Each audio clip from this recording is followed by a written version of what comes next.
Welcome to the Parable Arrows podcast, where we wrestle with story to seek deeper truth.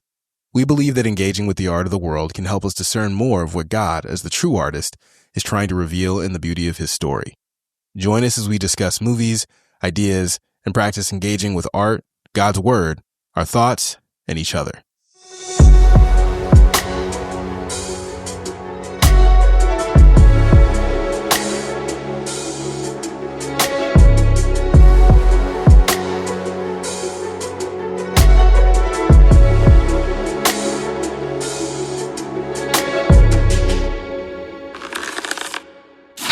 What's going on, Ushers? This is Josh here doing our intro for episode 48, which is about Gladiator 2. There are going to be spoilers as usual when we cover our stories.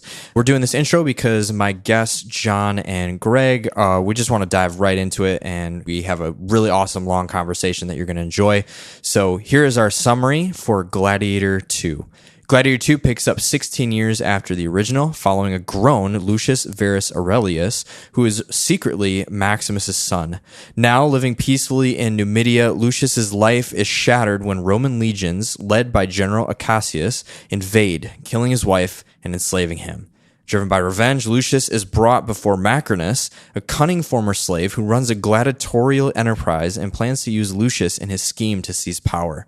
Lucius is forced into the brutal Colosseum, fighting increasingly deadly spectacles. Meanwhile, his mother Lucilla conspires to restore the Republic, caught in the web of Roman politics. Lucius slowly uncovers his true parentage and connection to Maximus. Initially seeking vengeance against Cassius, Lucius finds their goals align against the Mad Emperors. However, Maximus orchestrates Cassius' death and consolidates his own power, aiming to become emperor. In the climax, Lucius embraces his identity as Maximus' son, leading a gladiatorial revolt to save Lucilla. Maximus fatally wounds Lucilla after killing Caracalla, one of the emperors. Lucius confronts Maximus outside Rome, culminating in a final duel. Lucius triumphs, killing Maximus and standing as a symbol of hope for a unified Rome. All right, ladies and gentlemen, welcome to the Parable Arrows podcast. My name is Josh, and I am joined by two people who've actually done something in our sphere before. We had a panelist, Greg, and we had our... I told you blew up on TikTok, John. It was true. You're kidding. No, I'm kidding. I absolutely... I want the money. Dude, tell me. So John, Gloria, and I, we refer to you as our resident historian at Epicos. So you're, if it's like, do you know who the Anabaptists? Like that's John. Like he knows exactly like everything. And so not everything. I won't say everything now. Don't. A lot of it, way more than I. The amount of questions I get that I'm like, I feel really dumb right now that I get from you is very high. So John is our resident historian at church, and Greg, I just call you the resident coolest smooth. Just no intellect.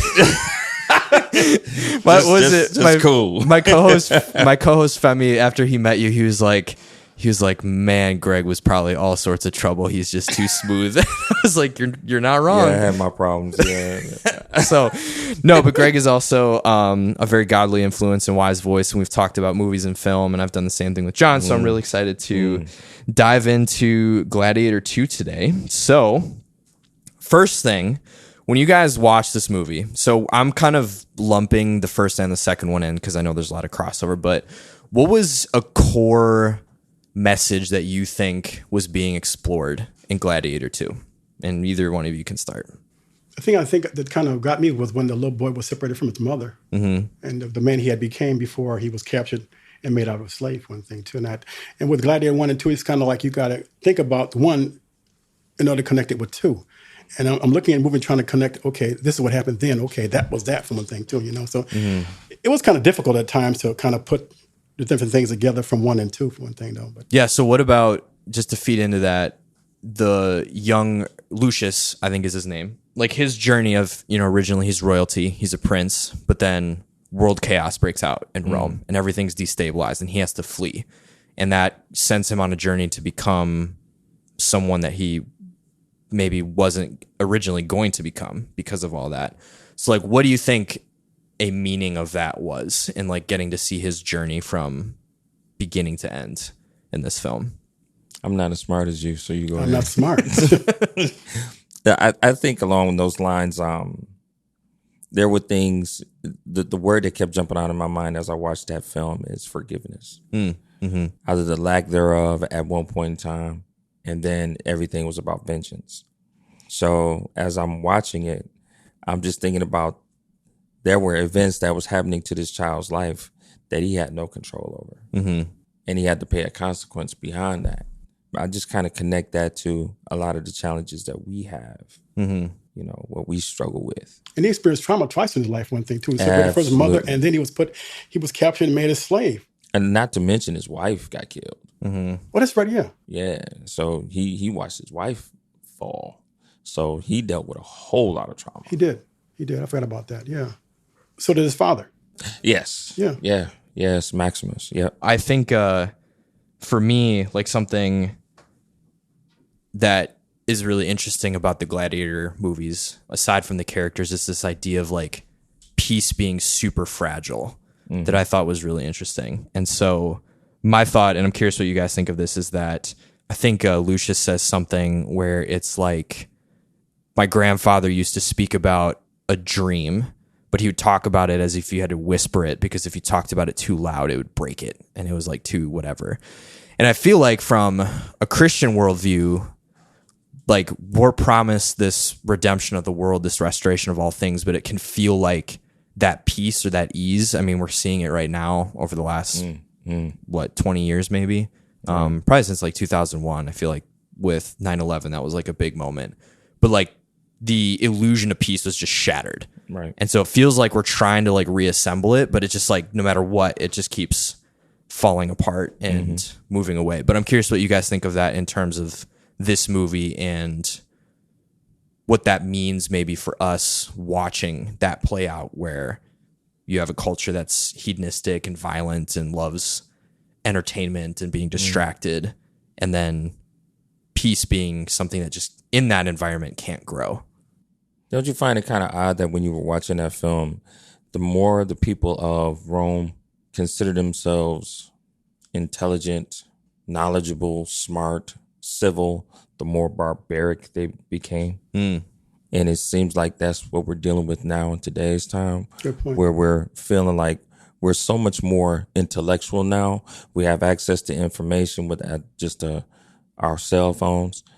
And we seem like we got more on the beam, but we are becoming more destabilized, just like the Roman Empire. Whereas they said all emperors fall, all kingdoms fall. So I just found that comparison really interesting. Yeah. The Bible says knowledge puffs up on one thing too, you know. So even in the Gladiator 2, the brothers thought they had it all together. Yeah. But look who was lurking behind the scenes was the Daniel Zawashi character, one thing, plotting how to destroy them, you know. Sometimes we think we have peace, destruction comes about. But how, John, how do we function in a destabilized world like we're dealing with right now, where everything is really, really fractured and cracked? Yeah, where's your church history? Well, We need a I church often- history moment. I often think about Paul in the 8th chapter book of Romans, one thing too. He talks about, you know, what's the show away from the love of God? Because sometimes we as Christians, when things like this happen, we lose our focus and we get into panic. And we forget about who we're serving. We weren't promised peace on this earth, one thing too, you know. We were told about things that might happen in our lives. You know, look what happened to Paul, how he died, for one thing too, you know. So I think sometimes we as Christians don't prepare ourselves for the things that come down the pike, and all of a sudden we're surprised when things happen. You shouldn't be surprised. Sometimes we Christians, we lose our focus sometimes. So you think the Christian church in our today's times is a bit soft? Yes. You can say that. That's fine. Yes, I think no we problem. kind of lost our focus one thing too, and like we're not preparing people for certain things in life. You know, I think we have a lot of content Christians in church nowadays too. Like Josh and I was talking, they come home and they go to church on Sunday and they sit there and they go home and nothing. Okay, it's like, you know, I put my time in, and there's nothing at all there at all. One thing too. The most important thing about being in fellowship is being in church to me is fellowshipping. 1 Corinthians 14:26 says we are to come to church to edify one another. That's not happening today. It's not. So people, to me, aren't being prepared about the things that are going to come in life, one thing, too. We're being content. And that's what Satan wants us at, one thing, too.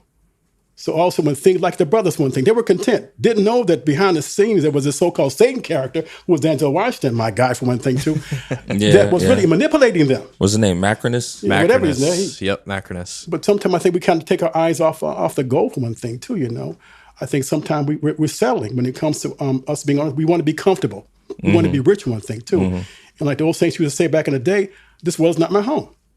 This, I think sometimes we're Christian, we get too relaxed in our environment sometimes too. We lose focus. And that's what Satan wants for one thing too. So when things things happen in our lives, like devastating things happen in our lives, we are prepared to deal with them, one thing too. But Paul was prepared for that. Gotcha. What did Paul say? He said, neither life nor death, no angel nor principality. What is he saying? He's saying ready for anything. Nothing. And then Paul said what? He said to live as Christ and die as gain. So this man was ready for everything. So how should our attitude be? We should have that same attitude? I think we should. So I have, feeding off of that, so this gear just clicked in my head. So I'm going to do my best to make sense. What I find, and this is actually a personal struggle I've been wrestling with, is one of the beautiful and yet just absolutely infuriating parts of God's mission in working through us is when I compare the gladiators, the soldiers, the warriors, they have a very cut and dry visual feedback mission. I go out, I fight, I die, or I come home. That's it. So if I come home, I succeeded. Great. I'm on mission. I'm doing the thing. Gladiators. Yep. Go in the arena, kill some guys, get some scrapes, walk out. Cool. Mission accomplished. Like that's the simplicity of their life. But then you have God's mission, which is weird words like redemption and restoration and peace and healing and forgiveness and all this stuff, which is very, very, very not visual and not immediate feedback. Conceptual. It's conceptual. And so on one hand, that is very much God's character. I feel like when you think of him asking us to trust him in carrying out his mission with feedback that can only be really probably discerned and felt spiritually. But then on the other hand, I do, to your point, John, of like the church being soft, like calling it what it is. What is our obsession in the same way that we saw the gladiators and the Romans and all these characters, so focused on tangible results that they missed the other parts, which I think is interesting even with like Maximus in his story versus Lucius's story. Like Maximus had a lot of internal work going on through the movie. Lucius didn't. He was just kind of like, I'm mad. I got kicked out of the house. Right. I'm back. It's not what I thought. I'm ornery. I want my revenge. Like that was kind of it. And so, yeah, I don't know. I'm just curious what you guys think of that. Like tangible versus intangible results and how that might be affecting or what the cause of that affecting the church might be. I think one of the problems we have in the church is we don't know what victory looks like, for one thing, too. We don't know what victory looks like because, to win in the Christian life is something you can't see. Yeah, good point. And we want people to see me being victorious, one thing, too, because Christ was on the cross, right? Humiliation. What did God see? Humility. So when the world see a defeat, Christ sees a victory for one thing, too, So Paul was saying in the Bible about how victory really looks. It may look you being slighted, you may be called name, you may be spit upon for one thing, too. And the world sees that as being weak. And we say, no, that's meekness, one thing, too, So I think a lot of times within life, when it comes to our walk in Christ, we're so concerned about how people see us as opposed to how God sees us, one thing, too. I was at a church yesterday, and this guy preached something interesting. He was saying, look at the moon. You know what the moon is? It's a big rock. It has no light or anything. But once the sun hit the moon, guess what happens? It lights up. So the thing is that we as Christians, who are you reflecting? Who are you reflecting? Are you reflecting God, light, or Satan, darkness, one thing, too? Because when the eclipse happens, what happens? Moon's kind of gone, right? You can't see anything. You see black, one thing, too, because the moon has no light at all. But the thing is, people should see the God in us, one thing, too. Who are you reflecting? Who are you serving, one thing, too, So going back to my point, what I said before, that the thing is, we don't know what victory looks like because it doesn't look like what the world shows victory should look like, to one thing, too, you know. If somebody spit on me and I don't retaliate, victorious. Somebody slander my name and I don't retaliate, I'm being victorious. According to that person, I'm being humiliated, for one thing, too. You know, but Can I bump heads with you a little bit? Sure. I don't have to answer. Sure. Tell me, what is the difference between victory and success? Are they synonymous, or are they two different things when it comes to the Christian walk? I have no idea. I thought about that before, you know.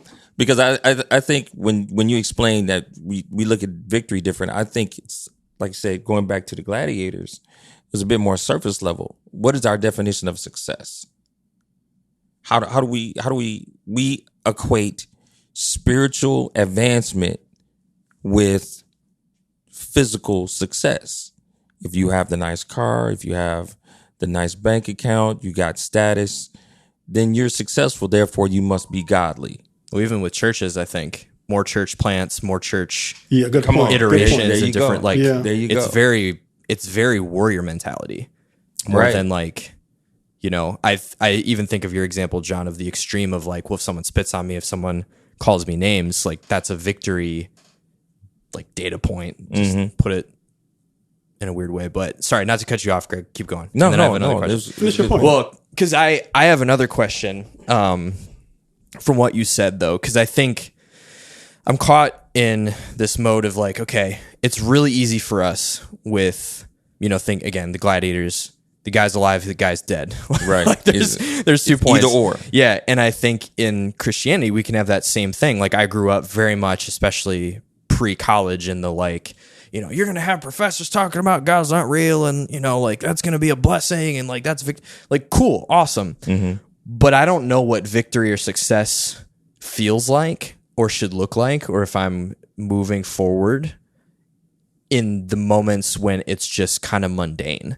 And I think I'm interested in what you guys, especially as more mature believers, is what it's looked like for you to experience or to know you're having spiritual success, spiritual victory in your walk when it's not an extreme scenario like I shared the gospel with someone and they like yelled at me. Because I think we love those stories because, you know, like really clear. It's really, they accepted me, they didn't. Cut and dry. But I'm talking like you're at home and you're just like, what do I do with my day? Right? That's a potential for a spiritual victory or not. But like I don't know what that is. Is it I don't take a nap? Is it, you know, like, so I don't know, just throwing that out Victory could there. be like when you're at home and watching TV and certain things come on TV, you don't watch that because, you know, sometimes we forget that when I'm alone, I can get away with a lot of stuff. I can be the so-called godless man in the world, but when I'm at home and I turn the TV on and all of a sudden there's pornography on TV or somebody's on the TV doing something that's not godly and I'm watching that kind of stuff, you don't know about that. Victory comes when I'm alone, just me and God, and I'm doing the right thing.